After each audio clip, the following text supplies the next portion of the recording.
Hello, hello, Sagittarius Collective. Ako po si James from James Tarot PH. Ito po ang inyong bonus reading para po sa Pebrero manifestation forecast para po sa inyo. So today, magmamanifest tayo para po sa inyo. Okay?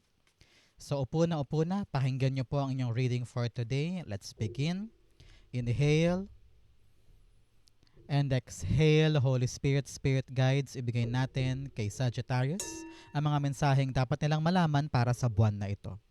In your overall energy, meron po kayong the Hermit card. Beautiful. In the area of what's blocking your manifestation, meron po kayong the Six of Pentacles. In the area of what you need to do, meron po kayong the Page of Wands. In the area of what you need to focus on, meron po kayong the Ten of Pentacles. Wow, wow, wow. Beautiful. In the area of what's coming in, meron po kayong the Five of Pentacles. In the area of your divine messages, meron po kayong the Page of Swords. In your fortune, meron po kayong the King of Swords. In your near future, you have the Tower card. At ang outcome nyo po for the month na ito, yung missing puzzle piece, ano yung kulang na ingredient para talagang masolve na at makuha ni Sagittarius ang kanyang manifestation. Ito po yun. Mamaya sabay-sabay natin siyang bubuksan at the end of our reading. But first, mga mahal kong Sagittarius, thank you po muna sa mga donations po ninyo. Saka po sa mga hindi nag-i-skip ng ads, malaking tulong po yan. Every time po na meron tayong libreng reading para po sa inyo. Salamat din po sa bawat like and comment. Malaking tulong din po yan sa bawat uploads ko para po sa inyo. Thank you po. So, in the background of your reading, meron kang the Four of Pentacles. Panahon to, Sagittarius, to bring down the stability in your life. Stable mind, stable body, stable finances, stable relationship, no? Panahon to para pangalagaan mo yung mga bagay na importante sa'yo. Ano ba ngayon yung mga importante sa'yo? Yan, sige, pag-usapan natin. Family, career, negosyo, project, kung ano man yan, dapat daw hands-on ka at alam mo yung priorities mo. Okay? Kasi kitang-kita ko rin dito na meron kang mga niyayakap na mga bagay or pagkakataon or tao na walang saysay sa buhay mo at ginugulo ka lang. Parang inuubos lang nila yung lakas mo or energy mo to the point na baka hindi mo mabigyan ng tamang effort or attention yung mga mahalaga. So, magandang lesson to this time around, Sagittarius, to really focus on your valuables rather than yung mga panggulo. Okay? Important yan. In your core energy, meron kang the Hermit card. Hermit card, this time around, ramdam ko marami kang questions. Ramdam ko na bakit ganito, bakit ganon, bakit ganyan. You have a lot of mga bagay na hindi maintindihan and you feel minsan para kang naliligaw, parang hindi mo alam kung saan ka pupunta, kung ano ba yung dapat gawin, kung tama ba to. Minsan nag-double, nagadalawang isip ka. Kahit tama naman yung ginagawa mo, parang may mali, parang may ganto, parang may ganyan. And ang gusto mo lang naman magkaroon ng kumpirmasyon. Gusto mo lang naman na magkaroon ka ng mapanghahawakan para panatag ka. And ramdam na ramdam ko ngayon yung kasabikan mo para maging stable ang buhay. Many of you are finding a way para stable ang pera, finding a way para stable ang trabaho, ang buhay pamilya, no? So ngayon ginagawa mo ang lahat para matumbok yon. But now, sabi dito na yung spirit guide Sagittarius na hindi mo to kaya mag-isa. Okay? I know, pinipilit mong gawin siya mag-isa. You're very optimistic, you're very, really have this drive para i-accomplish yung gusto mo.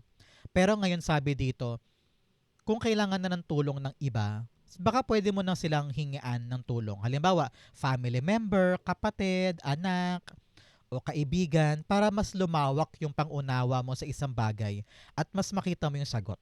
Okay? Kaya kung kinakailangan na ng help ng others, go push. If you need it, get it, no? Huwag ka daw mahiya sa mga tulong ng iba.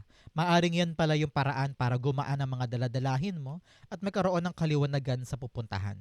Okay? Hermit card. The Justice card. Yes, you need to have more information para mapanatag yung sarili mo sa direksyon na pinupuntahan mo. Example, hindi mo alam kung itutuloy ko pa ba yung pag-nursing ko or tatayo ko na lang yung sarili kong negosyo. You're actually lost in the purpose of life or path na gusto mo. Pero sabi dito, kapag inarmasan mo na ng research, ano ba yung mga kaya mo lang gawin ngayon? Ano ba yung abot kamay? Ano ba yung practical? Kapag na-research mo na ay, okay, ito yung reality ng life ko, ito yung dapat kong gawin, madali sa yung sagutin yung mga tanong mo. Katulad ng tanong ko kanina, sabi mo, example lang to ha, example lang. Nahihirapan ka kung nursing ba o itutuloy mo na lang yung negosyo mo. Dahil nagkalkal ka ng mga realities mo na, ay, kulang pa pera ko para magnegosyo. E di itutuloy mo yung nurse. Parang ganun. Kung meron ka mang kalituhan, alamin mo kung ano yung realidad mo para mapagbasehan mo sa iyong mga sagot. Okay? Very important yan. So, Sagittarius, since ito po ay February manifestation reading, time mo na to, isulat mo na sa baba yung mga manifestation mo. Like example, isulat mo, I claim, I manifest na yung blank sa buhay ko yung makuha ko na this February. Sulat na po, it will happen for you. Okay? In your blockages, meron kang unmasking truth and self-sabotage. Yan. Sabi dito, alamin mo daw muna yung mga ilusyon, yung mga peke, yung mga hindi totoo. Kailangan ma-reveal na yan. Kailangan makita mo na. Malaman mo na yung sagot. Kaya mas importante magkalkal na magkalkal na magkalkal para may armas kang impormasyon. Para kahit ano man gawin ng mga tao sa paligid, kakapitan mo yung truth. Okay? You also have self-sabotage. Sabi dito, wag mo nang isabotahe ang sarili mo. Minsan, tinatamad ka, nagko-procrastinate ka. Minsan, meron kang negative self-talk. Kahit kaya mo naman, pinapairal mo talaga yung panda-down mo sa sarili mo. Minsan din, dahil sa takot mo sa pagkabigo o sa failure, ikaw mismo yung gumagawa ng dahilan para hindi mo gawin yung isang bagay. No?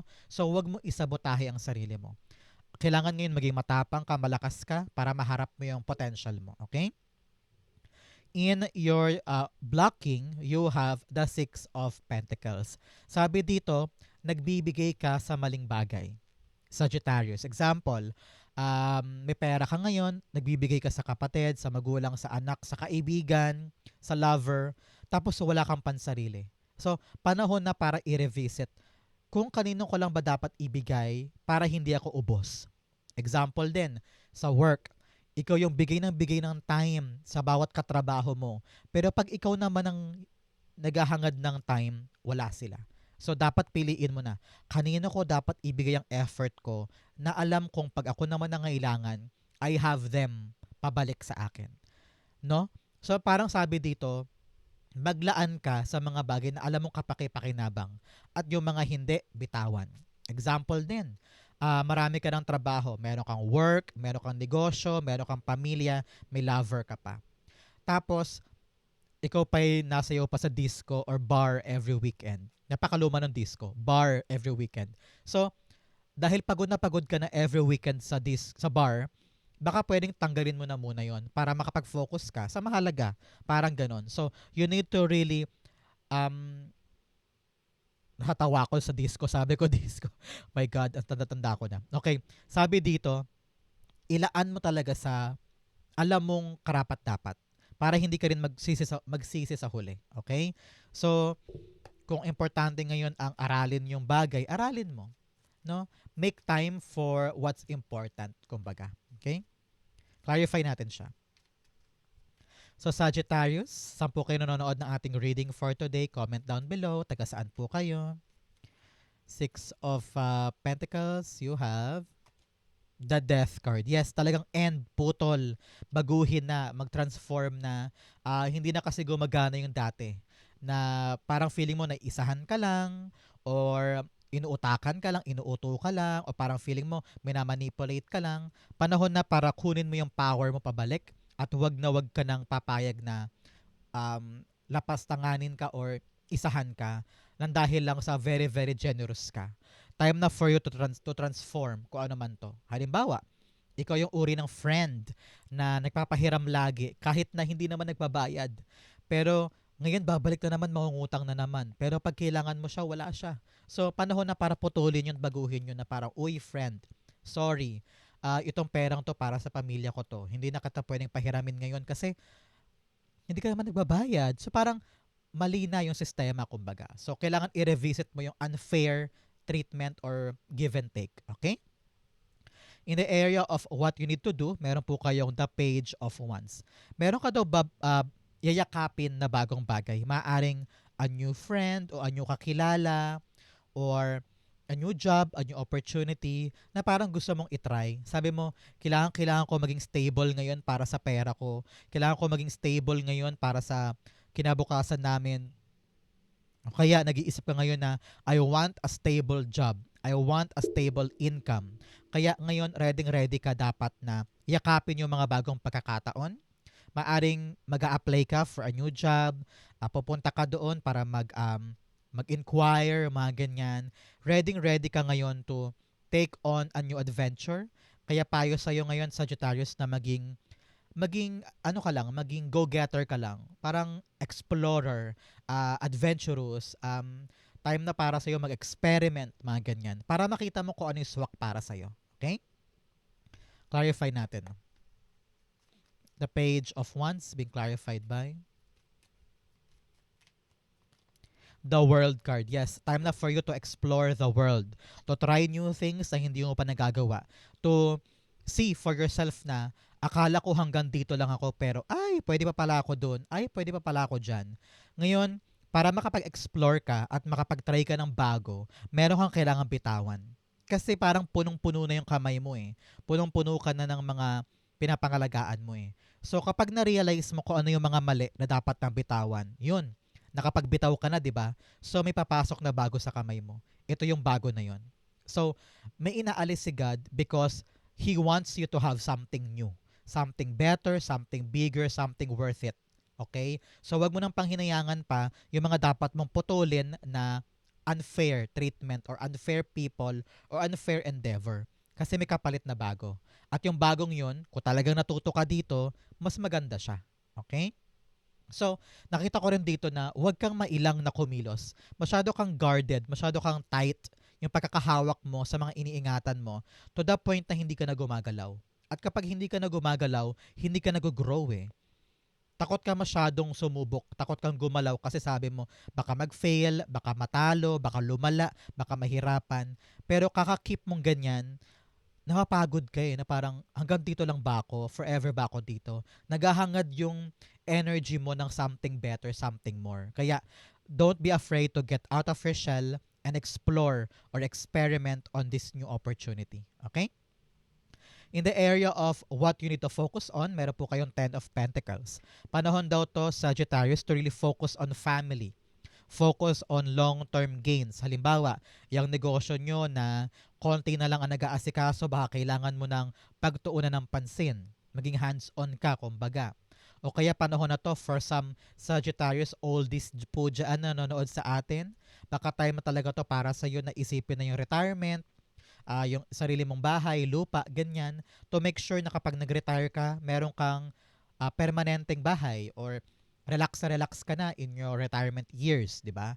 So, ngayon, habang nag-uusap tayo sa Sagittarius, kung ano yung long term, pag-usapan na yan, seryosohin mo na. Example, nag-iisip ka na ngayon na ayoko na ng contractual, ayoko na ng every 6 months wala akong trabaho, maghahanap na ako ng permanente, parang ganyan. O kaya sa project, ngayon parang gusto mo na i-build yung portfolio mo na para meron laging kumuha sa'yo, permanent ka ng may agent or permanent ka ng may client. Ngayon dapat inaasikaso na yan. Ganon din po pagdating sa mga mana, sa mga family issues, dapat daw planchado, nakalatag na. Para alam mo yung dapat mo yakapin at alam mo din kung ano yung mga dapat mo i-let go. Kung properties yan, mga ari-arian, mga gamit, Six of Pentacles, yes. Dapat daw iniisip ngayon. Dito, sabi, kung ano yung effort mo, yun na magre-reflect sa'yo pabalik. Ano ibig sabihin nun? Example, meron kayong family business. Tapos, konti lang sa inyo nakatutok dyan. Kasi nga yung ibang family members, ayaw naman nilang asikasuhin. So, magre-reflect yun sa inyo. Hihina ang kita, baka walang client, kasi nga hindi inaasikaso. Kaya ngayon, payo sa'yo, maglaan ka na maraming effort doon sa negosyo mo para para mag-reflect pabalik yung success. Parang ganon. Ganon din halimbawa sa buhay, no? Kung gusto mong dumami ang pera mo at magkaroon ka talaga ng ipon, kailangan mag-effort ka para magkaroon ng maraming ipon. Yung action mo ang magde-determine sa magandang balik ng biyaya. Kaya kung hayahay ka dyan at tutulog-tulog, paano tong blessing, di ba? So, you need to give extra effort for something that you want in return. Ganun din pag halimbawa sabi ko nga mana, no? Halimbawa lang mana. Kailangan nakatutok ka doon, nakikipag-usap ka, ready ka sa hatian, ready ka sa mga dapat pirmahan para yung sayo makuha mo. Parang ganun. So, you need to really give yourself the chance para maging hands-on dyan. Okay? In the area of what's coming in, meron kang fellow travelers, support is all around you. Yes, may tutulong sa'yo para gawin yung isang bagay. Huwag ka mag-alala kung nahatakot ka na baka, bakit ako lang, kaya ko ba to solo, may darating na tulong. Okay? You also have great adventure. Take a risk, venture forward. Yes, panahon talaga to para kalkalin yung truth, sagutin yung mga tanong mo, and take a chance. Take a chance, explore the world, lumabas ka sa maliit mong mundo para makita mo yung mga magagandang bagay na pwede pa para sa'yo. Okay? In what's coming in, meron kang the Five of Pentacles. Yes, help is coming. May taong tutulong talaga sa'yo, may susuporta sa'yo para makawala ka na dyan sa struggles mo na yan. Meron kang pinagdadaanan ngayon eh. Probably problema sa pera, problema sa relasyon, or sa project mo. Sabi dito, sabi ko nga kanina, minsan hindi mo to kaya mag-isa. Kung kailangan mo na humingi ng tulong para masagot to o kaya bumilis o gumaan, gawin mo daw. Because baka yan talaga yung regalo sa iyo ni God, yung mga taong yan. Kaya don't resist or don't avoid or i-reject yung mga tulong kasi baka yun na yun eh. Yun na yung sagot, di ba? So sabi dito, wag mo rin daw daanan wag mo din daw tambayan yung problema, daanan mo lang. Kayanin mong matapos siya hanggang sa makaaluwan ka dyan at magkaroon ng katiwasayan. But here, sabi dito, wag mong gamitin yung mga weaknesses mo, ha? Always use your strength in your power para makalagpas dyan. Kasi kung ikaw yung uri ng tao na maraming excuses, maraming dahilan, maraming reason, maraming mga sinasabing mga kasi ganto, kasi ganyan, kasi ganon. No. Own up on your struggle, labanan mo yan, at wag mo nang isipin pa yung mga excuses mo para makatuloy ka sa ending ng problema. Okay? Tumilapon, the Seven of Swords. Okay? Sabi dito, katulad sa tulong ng iba, makahanap ka din ng strategy para sa sarili mo. Narinig ko dito, sabi na yung spirit guides na kung ngayon nahihirapan ka, huwag kang mag-alala, makakaisip ka ng bagong strategy, bagong paraan.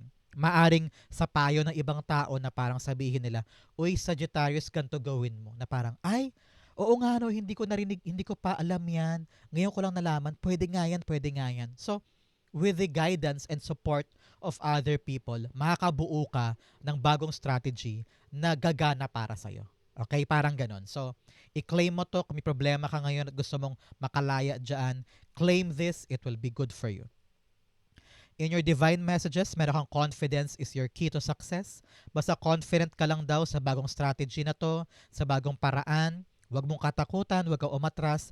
Try mo lang, maging explorer ka lang, maging experimental ka lang this time, and you will see, yung confident mo, dadalhin ka sa maraming bagay. You also have your dreams need a practical plan. Sabi ko nga sa inyo kanina, dapat sigurista, dapat bawat hakbang pinag-isipan, kalkalin mo yung mga dapat kalkalin na impormasyon para armas mo yan eh. Para yung gagawin mo, practical. Para meron kang pagbabasehan na angkla para magawa mo yung isang bagay. Kasi kung wala kang pagbabasehan, baka maligaw ka sa landas, di ba? So, you need to be practical this time. Maghanap ka ng mga taong pwede mong tanungan na nagawa mo na ba to? Kasi parang gusto ko tong gawin eh. Sa tingin mo tama to. So, meron kang pagagayahan, meron kang basehan para yung gagawin mo may praktikalidad, kumbaga. Okay? In your divine messages, meron kang Page of Swords. Sabi dito, ng yung spirit guides, huwag kang makontento lang sa mga knowledge o kaalaman na meron ka. Okay? Sabi ko nga with the Justice card, mas marami kang impormasyon na alam, power mo yun. Kaya ngayon narinig ko dito, kapag merong malabo, kapag merong hindi sigurado at parang aligaga ka or confused ka, itanong mo na. Huwag kang mahiyang magtanong. Sabi nga ng isang sikat na botika, di ba? Huwag na huwag mahiyang magtanong. Karapatan mo yun. Para mapanatag ka at alam mo yung gagawin mo. Huwag ka rin daw mahiyang matuto. Pag alam mo hindi mo alam, sabihin mo, i-admit mo na, sorry ha, hindi ko kasi alam to eh. Turo mo nga sa akin. Huwag kang mataas ang pride. You need to admit to yourself na, okay, marami pa akong kailangan matutunan, sige aralin ko. Huwag kang maghalokip-kip dyan at sinasabi mo, okay na ako dito, relax na ako dito. Kahit alam mo naman na marami ka pang pwedeng abutin at uhaw ka pa sa mas maraming bagay. Explore, mag-try, lumaban, sumugod. Kasi along the way, matututunan mo rin naman yung lesson eh. Mahigets mo rin kung paano gagawin siya. Okay? The Page of Swords being clarified by the Queen of Wands. Confidence, confidence, confidence. Dalawang beses na sinabi sa atin na maging confident ka ngayon sa bawat gagawin mo para makita mo yung andar. Para makita mo na, ay, kaya ko pala to. Pwede ko pala siyang ma-enjoy. Akala ko mahirap. Akala ko hindi ko kaya. Akala ko nag-feeling lang ako. Pero hindi pala. Kayang-kaya ko pala siya. So, kapag positive thinker ka lang at ready-ready ka mag-try, sisiw to sa'yo. Kayang-kaya mong aralin, kayang-kaya mong pagtibayin, mag-seminar, workshop, ganon. You can learn as you go. Pero paano ka daw matututo kung wala kang tiwala sa sarili mo? No? So believe in yourself, trust yourself, kaya mo yan. Okay? In your fortune, meron kang flowers, happiness. Wow. Pag nakita ka ng flower after watching this video, naku, sign yun na magiging happy ka soon. Congrats po. You have Beetle, good fortune. Wow. Napakagandang kapalaran para sa inyo. Congrats, congrats. I-claim mo yan. It will be yours. You also have ladder, climbing towards success. Wow, talagang meron kang hagdan, paakyat sa tagumpay mo. Congrats, congrats. I-claim mo to. You also have dagger, fear, worries, or tense situation. Masyado kang maraming takot. Masyado kang maraming alinlangan. Kaya isubside mo yan, paliitin mo yan, at magtiwala ka lang sa sarili mo. Kayang-kaya mo yan. Okay? In your fortune, meron kang the King of Swords. Nakita ko dito yung diskarte mo, yung laban mo, yung action mo. It will be fruitful para sa'yo. Narinig ko na maraming bibilib kay Sagittarius kasi parang, wow, ang galing ni Sagittarius, oh, nagawa niya, nakaya niya, natulay niya yung issue, napanalunan niya, naging payapa, nagkaroon ng magandang resolution. Kasi naging tama yung karkula mo eh. Naging tama yung plano mo, saka yung estima mo sa isang bagay eh. So, kitang-kita ko dito na your action will be fruitful at maganda yung bunga. Kaya po kung nag-iisip ka ngayon, Sagittarius, na gagawin ko ba to? Kakayanin ko ba? Pag nilay-nilayan mo muna, pero kapag ready ka na, nakita ko dito na it will be good for you. Kung ano man tong plano mo at hakbang mo, okay? King of Swords, yes, you have the Star card. Wow. Star card talagang reaching the goal. I don't know why. Narinig ko na yung hakbang mo, it will pull you closer to your goal. It will pull you closer to your dreams. Kaya ngayon pa lang, wag ka matatakot na kumilos. Kapag napagnilay-nilayan mo naman eh, napagplanuhan mo mabuti, planchado, hanggang sa pinakamaliit na detalye, okay yan. Kasi kitang-kita ko dito na alam mo yung ginagawa mo eh. Sigurado ka eh. I don't know why, meron kang confidence. Biglang lumabas yung confidence in your part na, sure na ako, nalaban ko to, igogora ko to. And here you are, reaching that goal and finding your way para makuha siya. Congrats, congrats. In the area of your near future, meron kang the Tower card. Things are changing in the near future. Dahil lumaban ka, kinuha mo tong pagkakataon na to, lumabas ka sa shell mo, you are now prioritizing long terms, at binabago mo na ngayon yung mga bagay na unfair, and you are now very decisive, palaban, lalaban ka talaga para sa pangarap mo. Doon magsimulang magbago ang lahat sa'yo. New life, new beginning, new way of living, and parang Sagittarius 2.0 ka na. Para ka nagkaroon ng rebirth, pagkabuhay, pagbangon. And that is something na dapat mong ipagpasalamat kasi kung mawala ka sa comfort zone mo. Dati gano'n na gano'n ka, tight at tight ang hawak mo sa sarili mo na ayokong gumalaw, baka matalo ako. Pero now, as we go along sa ating reading, na realize mo na kung hindi ako gagalaw, paano ako mag-grow? Paano magbabago ang buhay ko? Uhaw na uhaw ka sa pagbabago. Uhaw na uhaw ka sa pag-unlad. So, kitang-kita ko dito na kahit takot ka, gagalaw ka para magbago ang life. Okay? Tower cards being clarified by the Knight of Cups. Yes, you're ready to offer yourself. You're ready to give your all para sa mga pagbabago. Hindi ka na katulad dati na reserve. Ngayon, you want to offer something. You want to show them all na ito po ako, available pa ako, pwede ako dito, pwede ako dyan, kunin yung serbisyo ko. I'm ready, parang ganon. So, kitang-kita ko dito yung kahandaan in your part to change your life, pero ito yung mag-uugat sa effort mo. So, napakaganda. Pagkabigay mo ng effort mo, pag bukas mo sa sarili mo sa mga posibilidad, doon papasok, pabalik with the Six of Pentacles, yung magandang offer din para sa'yo. So, mag-reciprocate din to for you. Ang kailangan mo lang ngayon, magtiyaga at maghintay kasi darating din siya. Okay? Good luck and congrats. Napakaganda niyan. Ang missing puzzle piece, ang pinakakulang sa buhay ni Sagittarius para talagang makuha na yung manifestation, the Ten of Swords. Beautiful, beautiful, beautiful. Meron kang 10-10 here. Talaga namang closing a chapter, closing a cycle, at ready ka na sa new chapter ng life mo. Nakita ko dito na sabi ng yung spirit guides, ibangon mo ang sarili mo. Hindi para sa ibang tao, kundi para sa'yo. Kasi kapag ready ka na to stand up again, magbubukas sa'yo yung mga pintuan na akala mo wala na. Akala mo saradong-sarado na. Pero ang kailangan lang pala, baguhin ko yung mindset ko na I can stand up again, abutin ko yung gusto ko, abutin ko yung pangarap ko. Hindi ako mawawalan ng pag-asa. Tingnan mo naman yung kanyang kamay. Parang kamay ni Santo Niño telling you na may hope pa, may pag-asa pa. Pwede pang sumibol ang araw sa buhay mo and makakabawi ka pa. Yun ang kailangan mo laging isipin. Hindi porkat bumaksak ka ngayon, ending na. Hindi porkat natalo ka ngayon, forever na. No. Things can change and you will be the change in your life. Okay? Clarify natin. Narinig ko rito, huwag kang makontento na nakalubog ka lang sa kumunoy. Huwag kang makontento na nandiyan ka lang sa baba. Bangon, strive again, manalig ka again, mangarap ka again, because kayang-kaya mo. Okay? Ten of Swords, the Eight of Cups. Eight of Cups here, iwanan mo na yung kalugmukan na yan. Iwanan mo na yung pangit na part na yan ng life mo. Ikaw lang din naman daw makakapag-alis dyan eh. Kahit gaano karaming tulong ang dumating sa'yo, kung ikaw mismo nandito ka pa din, nakadapa ka dyan at umiiyak ka dyan, sayang lahat ng tulong. So, kailangan ikaw mismo ang babangon at aalis ka sa struggle na yan o sa kadusaan na yan, no? Believe in yourself and walk laban kahit gumapang ka pa, ang importante makaalis ka sa moment na to. Kung ikaw ngayon nanonood ka at marami kang kalungkutan, marami kang kasawiang palad, rise up. Rise up. Sa tuwing nakikita mo yung sunrise every day, that is your sign na meron ka pang bagong pag-asa every single day. So, chase your happiness, chase your fulfillment, hanapin mo yung mga pangarap at pag-asa mo kasi meron ka pang chance. Okay? New life, new beginning, new chapter ito para sa'yo. Okay?